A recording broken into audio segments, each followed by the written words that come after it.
celebrate over me, my enemy. Though I fall, I will rise again. Though I sit in darkness, the Lord will be my light.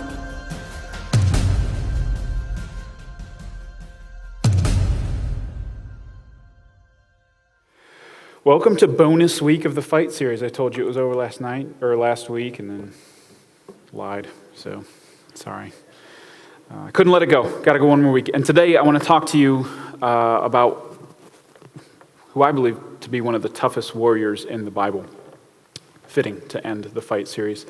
And I know when you think of warriors in the Bible, you think of guys like David and Joshua and Samson and Gideon, guys who have killed giants, killed lions, conquered cities, defeated armies, guys like that. I know that's normally the kind of guy you would think about if you're thinking about like the toughest warrior in the Bible. But the guy today that we're going to talk about, I do believe he's in the conversation of toughest warrior in the Bible, and I think you could even make the argument that he's number one, but he never swung a sword. Never even landed one punch in his entire life. However, I think he's in the conversation. He didn't kill anyone, didn't do anything super heroic, at least in this world. However, I believe he won one of the greatest victories ever, really. A victory that didn't even show up like on the radar in this world, but one that reverberated like throughout heaven. Like it mattered in the spiritual world, even though nobody really maybe noticed it in this world. And the reason I want to talk to you about it today, this fight that he won, is the same fight you're in. It's the fight of your life, and it's a victory that you have to win. The toughest, I believe, at least probably one of the toughest warriors in the Bible is a guy named Job. Lots of things you could learn from Job. Many of you are probably familiar with the story, but really only after one. What is this fight that he won, and how can you also win it? In a way, just so you know, this is kind of a continuation of last week's sermon, and I don't want you to feel weird, like, well, I wasn't here last week, so I don't even know what you're talking about. You're going to be fine.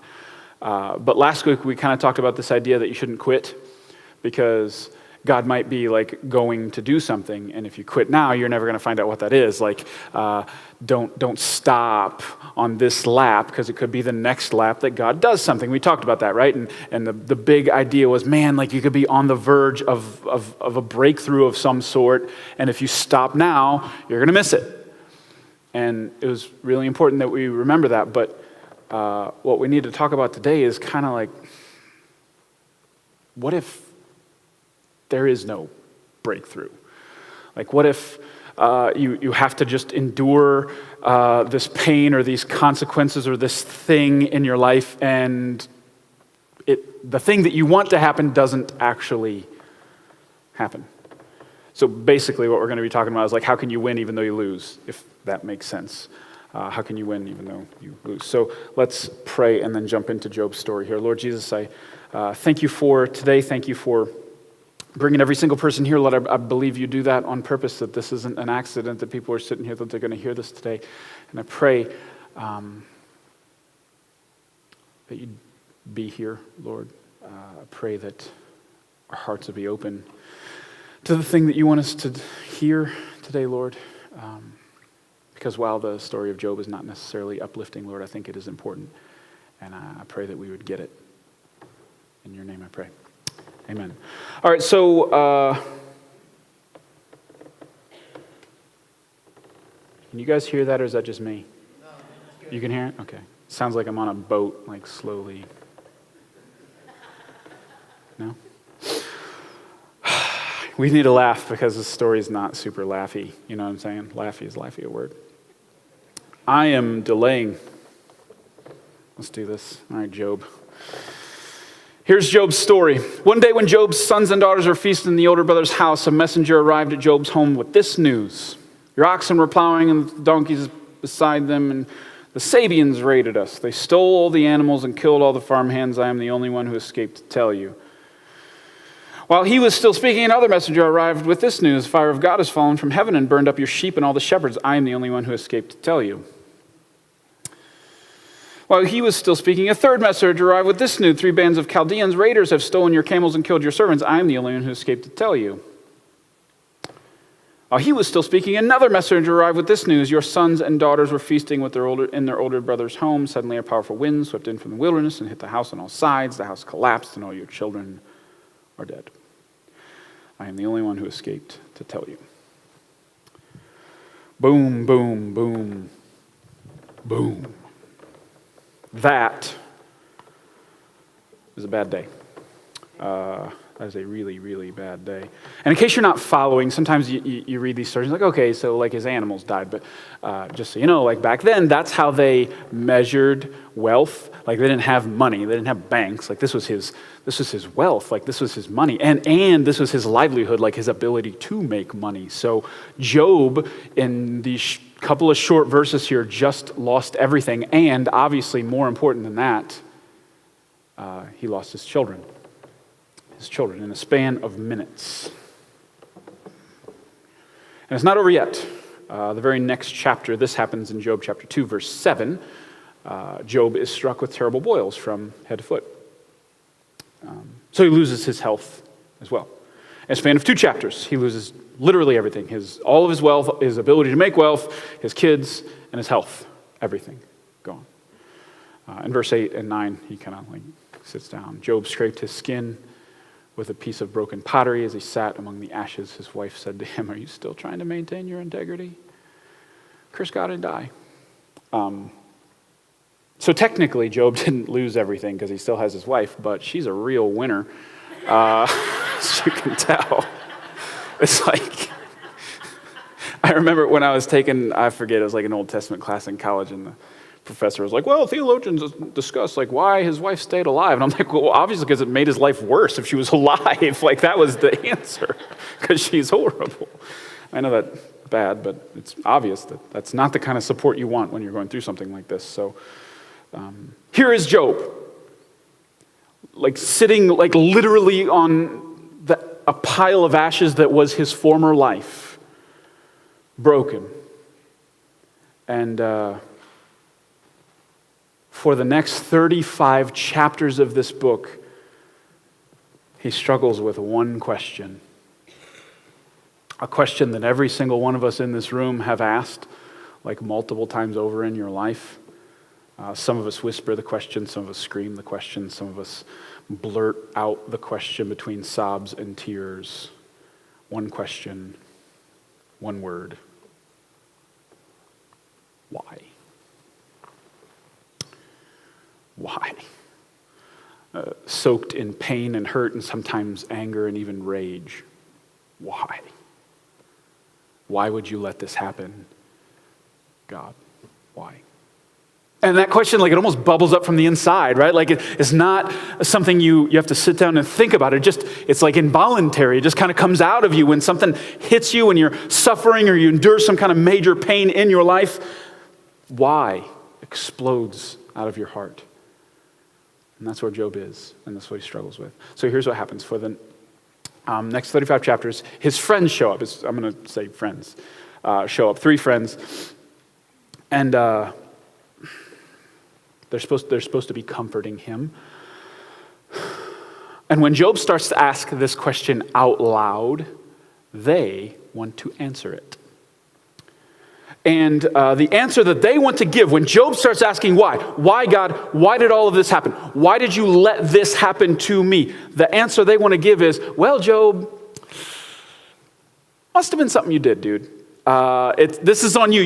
God wouldn't have allowed this stuff to happen to you in your life if you hadn't been like doing something, man. That is basically their argument. And they have this like philosophy in life that they're not just applying it to Job, but they believe that if you live a good life, you'll have a good life. That's what they believed. Or if you live a bad life, you'll have a bad life. They believed that, right? And Christian theologians will call that divine retribution theology, that you do good, you'll get good. If you do bad, you'll get bad. We don't call it that, right? Most people in common language today would just call that karma, right? That's not Christian, by the way. But that's what we would call it, right? You do good, you get good. You do bad, you get bad. Ultimately, the scales are going to weigh out. And that's what his friends want to argue. They're saying, hey, Job, since God is giving you very bad things, you must have done something very bad, right? You're enduring some of the worst things that a person can endure. So dude, you must be hiding something, man. Like you got some grotesque, nasty sin that none of us knew about, but you're definitely doing it because otherwise God would not have done this. Isn't it crazy, just like kind of a side note here, like how everybody has an opinion about the stuff that happens to you in your life? Isn't that weird how everybody wants to assign a reason to why you're going through what you're going through? Everybody seems to want to do that, right? Like, if you were really living your life the way God wanted you to live it, like why is this stuff happening to you, right? If you really trust God, why isn't he protecting you? If you're really doing what you're supposed to be doing, shouldn't it be going better for you, right? People seem to want to have reasons for why you are enduring whatever you're enduring. And I just want to say, like, watch out for those kind of people. You know, like all of us have in life people who only come around when things are going good, but then there's also the kind of person who only comes around when things are going bad for you, right? There's two. And the kind of people who only come around when your life is in shambles tend to be dangerous because they don't like it when you're succeeding. They seem to enjoy it when you're not. And usually, their motives aren't good, if that makes sense. Usually they're after something, and they maybe want to kick you when you're down when you don't even know they're kicking you because you're hurting in so many other ways that you don't notice. By the way, flip that around. Like, it's easy to say, like, hey, watch out for the people who only show up when you're hurting. Also, like, don't be that person, right? Like, be really careful assigning reasons to why other people are going through what they're going through, right? Like, this isn't easy. I think we all kind of do it. Like, oh, man, wonder what they did. Wonder what they did, man. Like, that shouldn't be happening. And we start to do that. But, man, just so you know, like, spoiler alert, God does not like that his friends did this to him. God is ticked off at them. So be careful assigning reasons to why somebody's going through what they're going through. Okay, so it works both ways. So they're making this argument. Job, you did something. Only explanation. Cannot possibly be that this just happened. You must have done something to cause this to happen. And Job absolutely refuses to accept this. Job vehemently denies having some like grotesque sin that he is hiding. He argues that he lives his life in the light, and that there's no way the stuff that happened to him can be attached to like something that he did. He's like, it just does not add up. Your little math equation, do good, have a good life, cannot work. He argues and argues and argues. Like I said, for 35 chapters, he's like, no way. But what's really happening in the story is Job, while Job is engaging his friends, it's not really about Job and his friends. Job's kind of stiff-arming his friends with one arm, but he's shaking his fist at God with the other one. Because his quarrel is not with them. His quarrel is with God. And Job, throughout the book, he kind of like requests a court date with God. He like subpoenas God. It's weird. Like he wants to take God to court, even though he knows that the court he'd have to go to, God would also be the judge. Like he knows that. He still like wants his day. He wants to challenge God with this question. Why? So what happens is Job's going around and around with these three friends, and they just go around and around. I mean, I'm not kidding. It's 35 chapters long. And then this other friend shows up. He's got a fourth friend. And this guy's maybe a little, you would say, meaner, because he pretty much argues, like, Job, you are so puny and so small. Why would God ever listen to you? Do you really think God would actually pay attention to you? Like, you actually want God to come down and answer you? Like, you're stupid, basically is what he says. And while he's speaking, a cloud starts to form like over his shoulder, little one. And then it gets closer and closer and closer. And this cloud comes into like their presence, and the voice of Almighty God booms out of this cloud and interrupts this guy saying that God would never do that. And here's God, creator of the universe, actually showing up. So God now has a chance to answer. Job wants to ask, why is my life is destroyed, my kids are dead, I'm sick, my wife and my friends are being horrible to me. Why? So God's gonna speak here. And I want to read you just some of it. I can't read all of it because he goes on and on and on.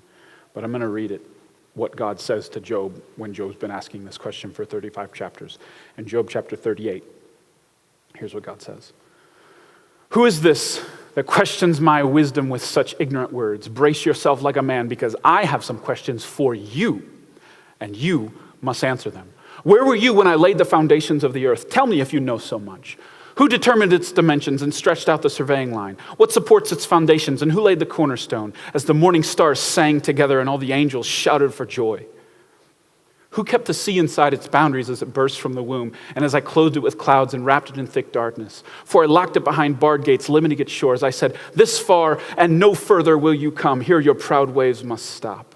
Have you ever commanded the morning to appear and caused the dawn to rise in the east? Have you made the daylight spread to the ends of the earth to bring an end to night's wickedness? As the light approaches, the earth takes shape like clay pressed beneath a seal. It's robed in brilliant colors. The light disturbs the wicked and stops the hand that is raised in violence. Have you explored the springs from which the seas come? Have you explored their depths? Do you know where the gates of death are located? Have you seen the gates of utter gloom? Do you realize the extent of the earth? Tell me about it if you know.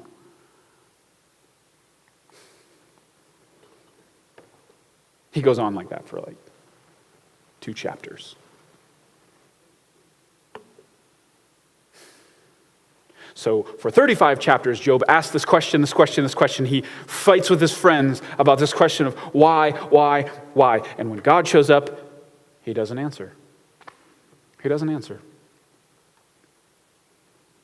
And Friedrich Buechner said this: God doesn't explain, he explodes. He asks Job who he thinks he is anyways. He says that to try and explain the kind of things Job once explained would be like trying to explain Einstein to a fly. God doesn't reveal his grand design. He reveals himself. So you got to get this. So for 35 chapters, Job is screaming out to God, why are you treating me so unfairly? God, put yourself in my shoes, God. And God thunders back, no, Job, you put yourself in mine. Until you can offer lessons on how to rule the physical universe, how to make the sun come up each day, how to scatter lightning, how to design a hippopotamus. Don't tell me how to run the moral universe. It is as if God's primary objective in these 2 chapters where God just goes off is to remind Job that he's small. Which is something we don't really like to be told, right? That's not a pleasant thing. But the only way to properly understand the universe is to understand that we are small, right? Otherwise, you've got a distorted view of things, right? If you don't realize you're small, then your perspective is off. We distort everything if you zoom in too far on your own life. Kind of like a picture. When you zoom in too far on a picture, it's distorted, right? So for example, if you looked at something like this, you'd be like, oh man, that's messed up, right? And this could be like a microcosm of the situation you're going through. It's pixelated, it's distorted, you don't really know what's going on, it's kind of dark, and it's weird, and you don't know because you're zoomed in so far. But what if, while this is how close your face is to it because you don't see anything else, what if that is really that, and it's really that? What if you can only see this and God's trying to get Job to see hey, that thing that you thought was the whole picture, that's a tiny, tiny, tiny, tiny piece of the picture, Job. There's so much more going on that you don't know. You're small. And I know that's not an uplifting point, right? You didn't wake up to come to church and go, man, I hope pastor tells me I'm small. That's the thing I want to hear today. I know that's not the encouraging thing. But what I want you to see is that in order to even begin to understand your suffering or your pain, you're going to have the right perspective. How you fit into the world, into the universe, into eternity in relation with God, you got to put it in context. You're small. Everything has to be put in context, right? You can't take a sentence out of a book and act like you understand the book. Right? You can't watch one scene of a movie and act like you get the movie. You can't watch one play of a football game and tell me who wins, right? It's not possible. It needs context. And that's what the things that you're enduring in your life need. They need context, not context in your life, context in eternity. You know what I'm saying? You need to back way up to see the whole picture because you're way down here in that.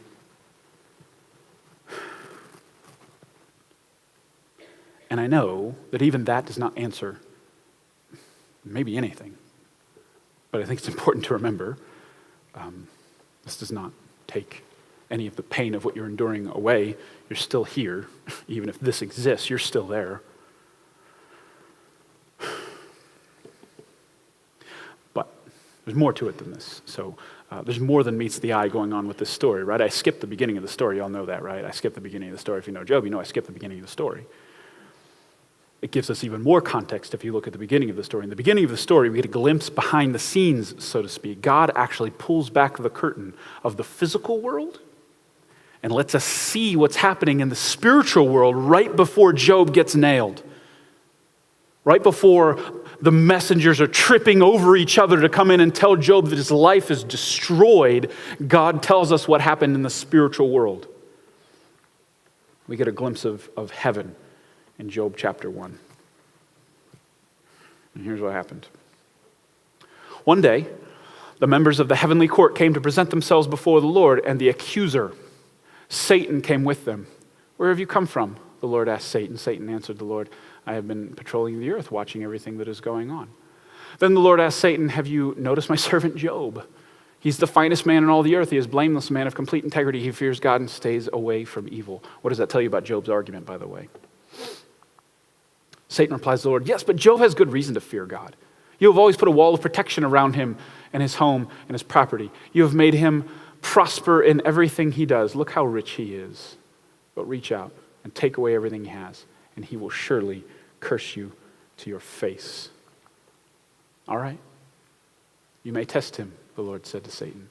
"Do whatever you want with everything he possesses, but don't harm him physically." So Satan left the Lord's presence. That's chapter 1.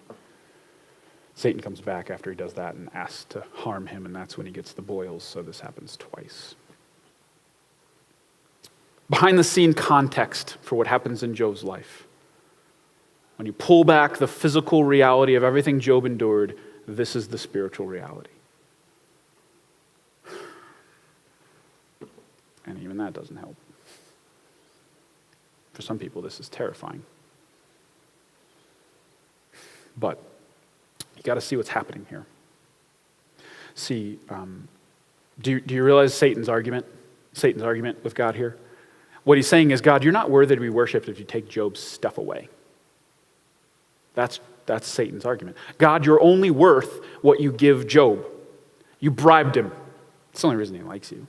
You bribed him. He only loves you for what he can get from you. If you take it away, Job will turn on you. That's his argument. Satan wants to reduce God down to a means to an end, right? The end is the stuff. The end is the relationships we want. The end is the life that we want to live, and God is just a means to get that. And if God doesn't deliver, then we'll forget him. The point is the end, so we're going to find another way to get there. God's just one of the means with which we can use to get there. That's what Satan wants to argue. See, this is important. When you first read the book of Job, and if you read it kind of quick, you think that it looks like God's on trial, right? That's what Job wanted, right? Job wanted a court date with God. God, where is God in this suffering? But what Job doesn't realize is that God is not on trial in the book of Job. Job is. The question is not where is God in suffering. The question is where is Job in suffering? How will Job respond to this stuff happening to him? And that is a question of faith. That's really what the book of Job is about, by the way. Like you look at the book of Job and you think, oh, the book of Job is about suffering and all that. But no. The book of Job is about faith. Satan wants to know how much Job's faith is worth. You catch that?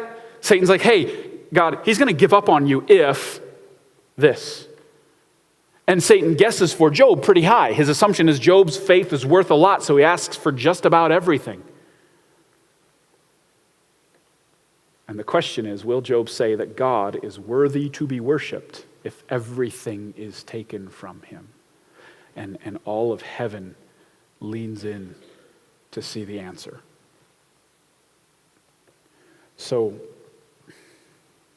what I want you to imagine, next time you're going through suffering, Next time life gets really hard, next time like you lose something that matters to you, next time you're hurting deeply, I want you to imagine yourself in God's throne room. God sitting on his throne, too bright to even look right at, Satan standing over here off to the side, and something like stadium seating with like billions of angels watching in. And Satan making two accusations as you're going through what you're going through. Number one is against God. His first accusation is, he says to God, God, you're only worth what you give them. You're only worth what you do for them. And then he's going to turn to you and he's going to say, you only have faith in God because he gives you stuff. That's the only reason you have faith in him. And Satan wants to know how much your faith is worth. See, for some of us, the price is pretty low. Can we just be honest? Minor inconvenience, little setback. We question everything. I don't know about this whole thing. Little things, we just be thrown off and done. Some of us, he needs to ramp it up a little bit, right? Money problems, relational problems, maybe minor health problems. And Satan wants to find out, what's your threshold? Where will you give up on God?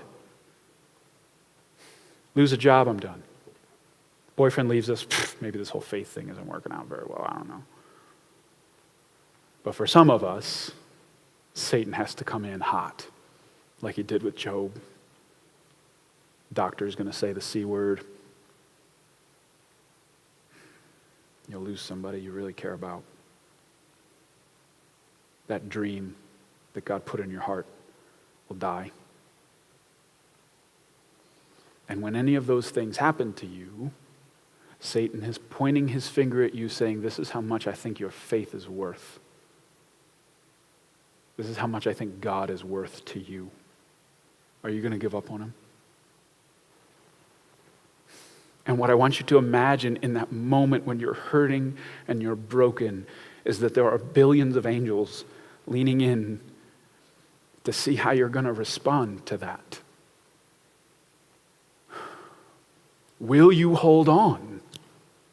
Will you, even if it's barely, even if it's just by a thread, will you hold on? Will you say that God is still worthy to be worshiped, even when there's tears streaming down your face, even with teeth gritted because of the pain? Will you hold on? Will you declare to God, Satan, and billions of angels that your God is worthy to be worshiped, no matter what? That is the fight of your life. To hold on to faith in God no matter what happens to you. That's it.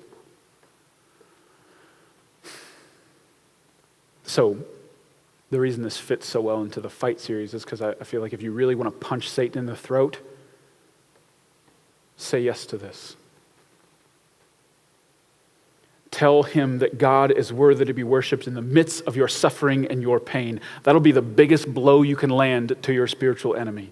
He will be staggered if you say, yes, my God is still worthy to be worshiped. Even if all of this stuff happens, no matter what you do to me, he is still my God. I still love him. I still trust him. And that, by the way, that's the biggest blow. This is why I tell you that I believe that Job is like the toughest warrior in the Bible, because in the midst of him like struggling with this question and wrestling with this question and fighting his friends, he says this line in Job chapter 13, verse 15, and I give it to you in the King James Version because it's prettier in there. He says, though he slay me, yet will I trust in him. That's like graduate level faith. Like maybe you look at that and you go, that is absurd. But I want you to know, like that's it. Like that's the pinnacle. Job is looking at Satan saying, okay, man, you've taken all my stuff. You took my kids. You took my health. But I tell you what, take my life. Take it. I'm still going to trust him. Even if he tells you, yes, you can take my life, I still trust him. And I'll come up there to the throne room and I'll tell you myself because I'll be there then. That's the biggest blow. Satan was wrong. God was not just worth to Job what God gave Job. God, Job declared, had infinite worth, detached from what he did for him. See, when we look at things from purely a physical perspective, suffering seems senseless. But God pulls back the curtain on the story to show us that how we respond to suffering in this physical world matters very much in the spiritual world. There's a lot more going on than we realize. How you respond to your suffering makes a difference in the spiritual world.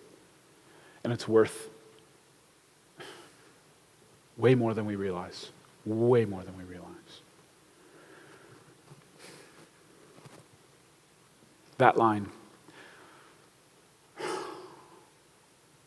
I wonder if the only way you get to that line is if you have to go through it, like all the way through it. Because we can say it, you know. One of the things that used to drive me nuts when I was like the associate pastor here is we'd do baptisms, and one of the questions the pastor would ask people was like, well, what does Jesus mean to you? And they would always say, like without fail, oh, Jesus means everything to me. Always. It was like the natural thing that just came out of their mouths. But I think Satan wants to know if that's true. You know what I'm saying? Like Satan wants to, like, you say Jesus means everything to you. Okay.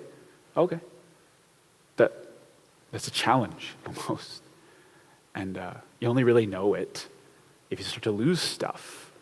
If things don't go your way, if things hurt, if you endure suffering, if you endure loss, then you'll find out how much your God really means to you.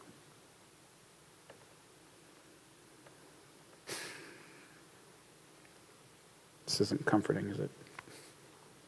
Worst thing that ever happened to Job was God bring him up. Satan's like, what's up, God? And God's like, have you seen Job? Job's like, please don't talk about me. I mean, for real, right? What if this is what happens, though? Like, what if this is the thing that kind of plays out? There's little murmurs in the Bible, all throughout the Bible, that maybe this is what plays out in your life. Maybe this is the kind of thing that's happening to every single one of us that Satan wants to know. What's your faith worth? And Satan asks this question. And God, your name is on God's lips at some point. Have you seen them? They're doing all right. And Satan's like, oh, really? Let's find out. And he wants to know the depth of your faith. Maybe it isn't comforting, but I guess what I wanted you to see is that I don't believe your suffering is senseless, because I think it matters. I think, like, all of heaven was interested. You know what I'm saying? Like Job, I mean, his friends were saying, like, Job, you're just this little guy. You don't mean anything. And the spiritual reality, when you pull back the curtain, is that everyone in eternity cared. Everyone wanted to know. All of heaven is leaning in to say, Job, are you going to give up on God? Are you going to declare that God is worthy to be worshipped even if he takes everything away from you? Like, everybody wanted to know. So while his friends were saying he didn't matter at all, in the spiritual realm, he mattered to everyone. And I guess that's the thing I want you to see. And maybe there is some comfort in knowing that, like, how you respond to suffering, even when it seems like you're just in it completely by yourself, if you honor God and you declare that I love my God and I will never give up on him and I will never let go of my faith in him, that it ripples out into eternity, that it matters, and that there's spiritual worth, and it will matter 10 years from now, 100 years from now, and 10 million years from now. It will matter how you answer this question. One last thing that I think you need to remember. If maybe you're going through something right now.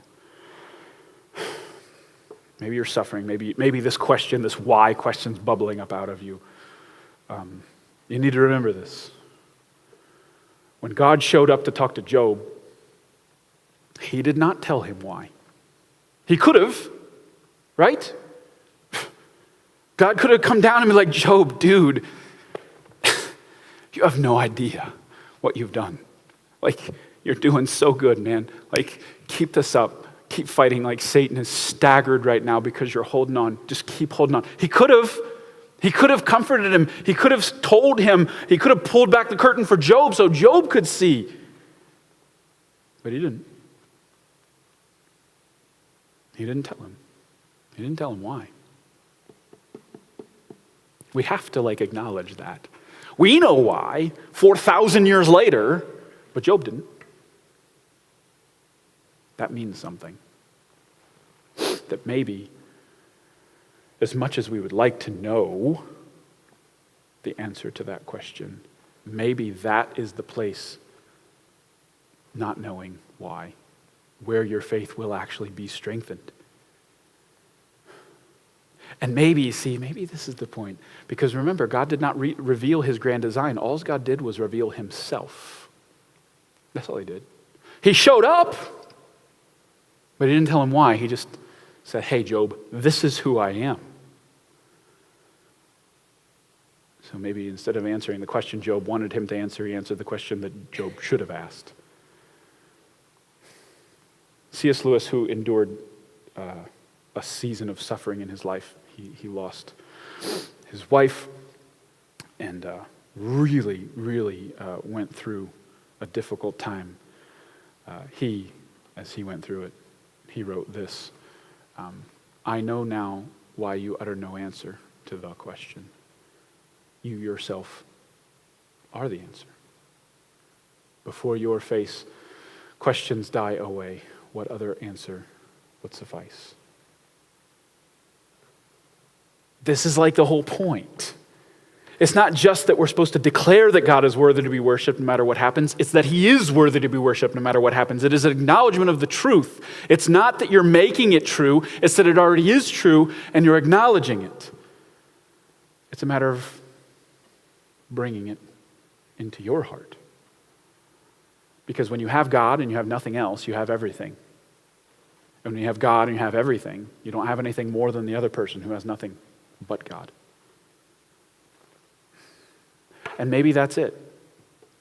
See, maybe God's perspective is so big, he just wants you to see that he's worth everything. And that he made this world, he made everything in it, and he doesn't want you to find your satisfaction in it. He wants you to find it in him. Because 1 billion years from now, that's the only thing that's going to matter. So that's the fight. Next time you're in it, next time you're enduring, next time you're suffering, next time your world's crashing down, the question is going to pop up, why? And I want you to at least acknowledge that there might be some things going on spiritually that you don't see. And that what if the biggest thing you can do with your life, what if the most powerful spiritual thing you can do with your life is declare that you believe that your God is worthy to be worshiped no matter what happens to you? What if that's the biggest thing you can do? What if that is going to be the crown that God gives you, the trophy you put on your wall in heaven? What if that's it? It matters. It matters. Let's pray.